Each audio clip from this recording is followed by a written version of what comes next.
My hands are behind my back. I'm ready for the hall. 5, 4, 3, 2, 1, 0, 0. This is their first experience in school for the most part. A lot of them have been in daycare or some sort of childcare setting, but then when they come to public school, it's just different. Can you take me to a party? Sure. Can you drive? Yes. In my classroom, I use a project approach to learning, and I let the kids guide the curriculum. What do you think of that idea? Good. I think that it's more important for the children to determine what the curriculum is so that they stay engaged. If they're not engaged, then I spend my day managing behavior versus letting them be able to discover and explore and construct their own knowledge of something. How do I put this picture on? We spend a lot of time learning what patience is and waiting because life is full of waiting. And so I draw their stick with their name on it, and then I ask them to tell me where they're going to play. Sean, where would you like to play? I don't know. Do you buy my stick? Where would you like to play? With these? Okay. That holds them accountable. That is them saying, I'm going to go play in the dough. So they know if they're going to go to the sensory table and play in the dough, that like they've claimed that spot. They're going there, they've claimed their play. This is a big wedding cake. Yeah. Someone's ready. The materials I bring in are mostly natural materials.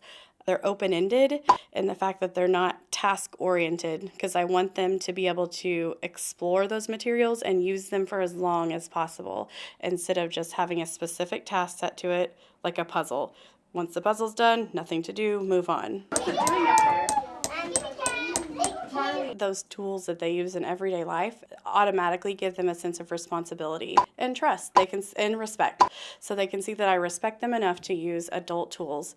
We have safety procedures to use them safely. So if they're going to get out hammers and things like that, then they need to have their safety glasses on. I'm going to pass around this owl, and if you have the owl, you can share.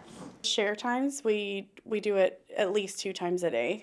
That gives me an idea of who's following who. I get to see a lot in classroom dynamics and relationships during those little times like that. If anybody has the owl, only they can talk. That's right, because that helps us remember that we need to be respectful and listen to people share their story, right? 6 or 5 weeks from now, my Mimi's gonna open up her pool, and we can go. And me and my brother and Daddy and Katie and Charlotte can go swim in it. My sister fell off the slide when she was a baby. My daddy, he got hit by lightning when he was a little boy. Really? No, not yet. I tried to take an alternate activity outside. I just kind of looked on the playground at the students who weren't really engaged. They see me over there. They know that I'm doing something, so if they want to come over, they know they can. But most will choose to play. It's just different on different days. And it also depends what the activity is. I'm done. I'm going to squirt a cloud on top. Do you want a big cloud? Yeah. Try not to get it in my coffee. I want a big cloud. This is sort of my way of doing an assessment. And so instead of sitting down or clicking on bubbles on the computer screen to answer questions, I do my assessments like this. What's the job of a cloud?